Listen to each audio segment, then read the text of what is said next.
एक समय की बात है। एक गांव में सफेद साड़ी वाली चुड़ैल का आतंक था। चुड़ैल रात भर गांव में घूमती और गांव का जो भी आदमी उसे दिखाई देता उसे वो घायल कर देती।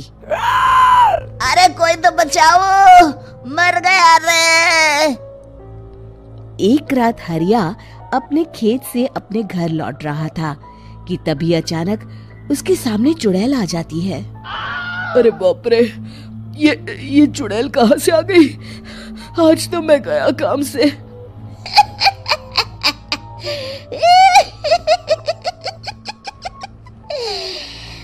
आज मुझे मेरा शिकार मिल गया। अरे चुड़ैल दीदी, मुझे छोड़ दो। जैसे ही चुड़ैल हरिया की तरफ बढ़ती है, हरिया वहाँ से भाग जाता है और अपने घर के दरवाजे पे पहुँचता है। अरे भगवान, जल्दी से दरवाजा खोलो, मेरे पीछे चुड़ैल पड़ी है। हरिया की पत्नी जल्दी से दरवाजा खोल देती है। अरे आप इतना हाफ क्यों रहे हैं? अरे मेरे पीछे चुड़ैल पड़ी है, आज तो मैं बाल बाल बच गया। जल्दी से सभी दरवाजे और सभी खिड़कियों को बंद करके बत्ती बुझा दो। तभी चुड़ैल हरिया के घर के पास पहुंच जाती है। अरे वो आदमी कहाँ गायब हो गया? मैं भी देखती हूँ आखिर कब तक बचेगा। मैं अपने शिकार को इतनी आसानी से नहीं छोड़ती। इतना कहकर चुड़ैल वहां से चली जाती है। वहीं दूसरी तरफ हरिया और उसकी पत्नी दोनों अपने घर की खिड़की से ये सब देख रहे होते हैं। अरे बाप रे, ये तो बड़ी डरावनी चुड़ैल थी। अगले दिन ये बात आग की तरह पूरे गांव में फैल जाती है और धीरे धीरे लोग चुड़ैल के डर के मारे शाम होते ही अपने घरों से बाहर निकलना बंद कर देते हैं। कुछ दिनों के बाद भाई, मैंने तो इस चुड़ैल के डर के मारे रात को अपने खेतों को पानी देना बंद कर दिया है। कहीं मेरी फसल सूख गई तो मैं तो कहीं का नहीं रहूंगा।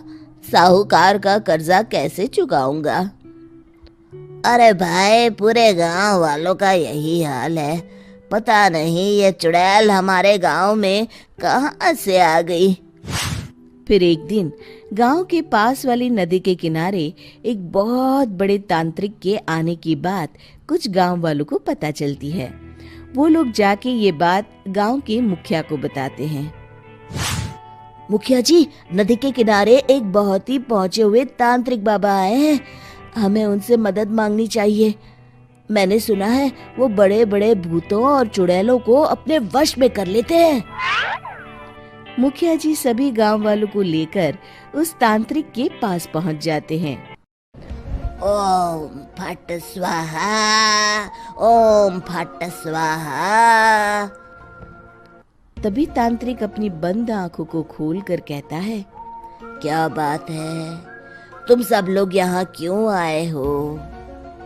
मुखिया जी उस तांत्रिक को सारी बात बता देते हैं। अच्छा, तो ये बात है। और तांत्रिक अपनी आंखों को बंद कर लेता है। मैं देख रहा हूँ तुम्हारे पूर्वजों ने बहुत पाप किए थे, जिससे ये गांव अब श्रापित हो चुका है। उसी के फल स्वरूप तुम्हारे गांव में चुड़ैल आई है। ये चुड़ैल बहुत खतरनाक है, ये किसी को नहीं छोड़ेगी। हे भगवान, मर गए रे, अब क्या होगा? तभी गांव के मुखिया जी कहते हैं, बाबा, इस चुड़ैल से हम सबको बचा लीजिए। कोई तो उपाय होगा। इसका सिर्फ एक ही उपाय है। सभी गांव वालों को बारी बारी हर दिन अपनी आधी फसल उस पहाड़ी के ऊपर बनी काली गुफा में छोड़ के आनी होगी। तभी उस चुड़ैल की भूख मिटेगी और श्राप का प्रभाव खत्म हो जाएगा और तुम सब जिंदा बच जाओगे। सभी गांव वाले उस तांत्रिक की बात को मान लेते हैं और वहां से चले जाते हैं। फिर अगले दिन से रोज उस गांव के लोग बारी बारी से अपनी आधी फसल उस काली गुफा के पास जाकर रखाते। कुछ दिनों बाद हरिया की बारी आती है। बाप रे, आज तो मेरी बारी है उस काली गुफा में जाने की। क्या करूं, वो तो बड़ी खतरनाक चुड़ैल है। मेरे तो हाथ पैर कांप रहे हैं। फिर हरिया डरते डरते अनाज की बोरियां अपनी बैलगाड़ी में लाद देता है। तभी हरिया की पत्नी उससे कहती है, देखो जी, संभल के जाना और किसी भी हालत में शाम होने से पहले वापस आ जाना। उस चुड़ैल का कोई भरोसा नहीं है जी। हरिया बैलगाड़ी में बैठते हुए कहता है, भगवान, मैं क्या वापस आऊंगा? लगता है अब तो मेरी खबर ही आएगी। इतना कहकर हरिया वहां से चला जाता है। रास्ते में जंगल से गुजरते हुए हरिया की बैलगाड़ी का एक चक्का बड़े गड्ढे में फंस जाता है। हे भगवान, अब ये क्या मुसीबत है? हरिया नीचे उतर के पूरी ताकत से अपनी बैलगाड़ी को गड्ढे से निकालने की कोशिश करता है। बहुत देर मेहनत करने के बाद हरिया की बैलगाड़ी उस गड्ढे से बाहर निकल जाती है। हे भगवान, अब तो शाम होने वाली है। आज तो मैं गया काम से। जैसे तैसे हरिया काली गुफा में पहुंच जाता है। अरे मर गया रे, यहाँ तो चारों तरफ डरावना माहौल है। मैंने यहाँ आने में बहुत देर कर दी, कहीं चुड़ैल नाराज ना हो जाए। हरिया अनाज की बोरियां वहां रख के जैसे ही जाने लगता है, तभी उसे किसी के आने की आवाज सुनाई देती है। हरिया एक कोने में छुपकर अंदर देखने लगता है। चुड़ैल वहां आती है और फिर अपने चेहरे से नकली चुड़ैल का मुखौटा निकाल देती है। हरिया ये देख के हक्का बक्का रह जाता है। तभी चुड़ैल कहती है, भैया यहाँ आना, आज तो बहुत अनाज आया है। इसे मिलाकर अब हमारे पास ढेर सारा अनाज जमा हो गया है। कल ही हम इसे शहर में बेच आएंगे और माला माल हो जाएंगे। तभी अंदर से नदी के किनारे वाला तांत्रिक बाहर आता है। अरे, ये तो तांत्रिक बाबा है। हाँ, अब तो हम दोनों की जिंदगी मजे में कटेगी। गांव वालों को बेवकूफ बनाना इतना भी मुश्किल नहीं था। लोग तो तुम्हें सच में असली चुड़ैल समझते हैं। हाँ, तुमने सही कहा। अब ये गांव वाले चुड़ैल के डर से जिंदगी भर इस काली गुफा में अनाज पहुंचाते रहेंगे। अच्छा, तो ये बात है। ये दोनों पूरे गांव वालों को बेवकूफ बना रहे हैं। अभी जाकर सबको बताता हूँ। हरिया उन दोनों की पूरी बातें सुन लेता है और जल्दी से वापस गांव में आता है। गांव वालों को पूरी बात बता देता है। इससे पहले वो दोनों हमारा अनाज लेकर शहर जाए, हमें उन दोनों को पकड़ना होगा।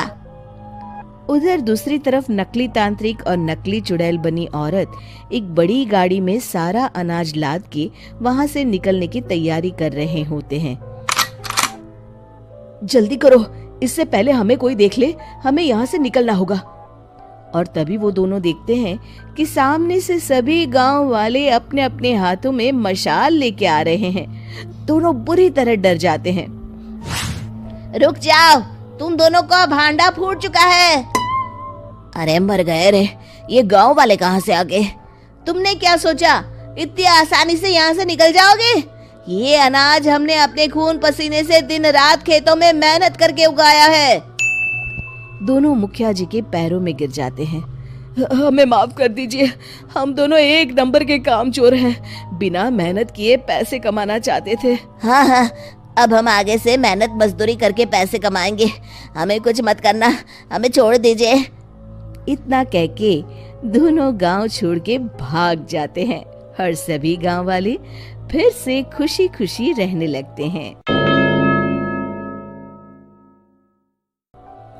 शिक्षा, तभी तो कहते हैं कि किसी भी समस्या का समाधान केवल सूझबूझ से ही करना चाहिए और कभी हिम्मत नहीं हारनी चाहिए। दोस्तों, हमें उम्मीद है कि आपको हमारी ये कहानी पसंद आई होगी। कृपया हमारे चैनल को सब्सक्राइब करें और सभी अपडेट्स के लिए बेल आइकन जरूर दबाएं। और हाँ, वीडियो लाइक और शेयर करना मत भूलिएगा। Bye bye.